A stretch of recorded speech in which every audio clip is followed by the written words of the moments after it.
I predict the Philadelphia Eagles going 11-5. I don't think that should be very controversial. I think they're going to win the NFC East.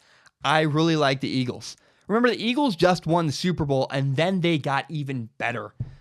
What's the last time we saw a team win the Super Bowl and upgrade?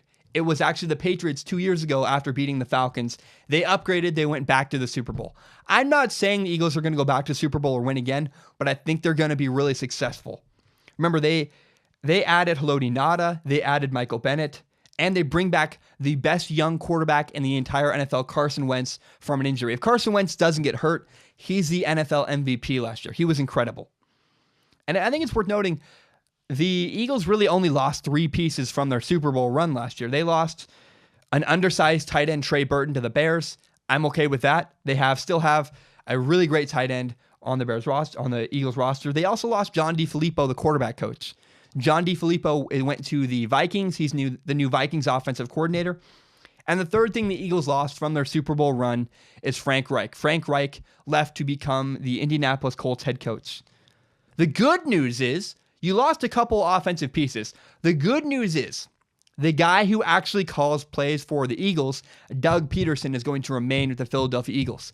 That's great. I'm not concerned at all. I think the Eagles are a fantastic team, chock full of really good offensive weapons. They have Alshon Jeffrey, Nelson Aguilar, Mike Wallace. Zach Ertz is an all-pro tight end. They also have Dallas Goedert, a rookie tight end they drafted, and the most notable thing to watch if you're an Eagles fan, Jay Ajayi, the running back for the Eagles, he has something to prove.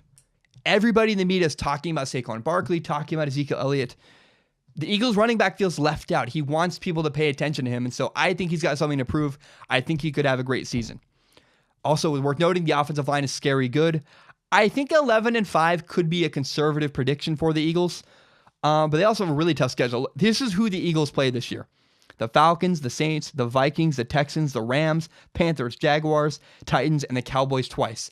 I think 11-5 is a really reasonable record for the Eagles. Even though they're a great team, they play a lot of really tough games. I think saying they lose five of those games that are really tough is pretty reasonable. They're going to win games against good teams, and they're going to lose games against really good teams. I think the Eagles go back and win the NFC East again. Thank you so much for watching. I really appreciate it. Remember, if you want to help Strong Opinion Sports grow, you can share this with your friends on Facebook, on Twitter, on Instagram, whatever it is. Help me grow Strong Opinion Sports by telling your friends about this show. And always remember, you can subscribe to Strong Opinion Sports on iTunes, on SoundCloud, everywhere you can find a podcast, as well as YouTube. My full entire podcast is on YouTube, as well as shorter, more interesting clips like this. So thank you so much. Have a great day, and take care.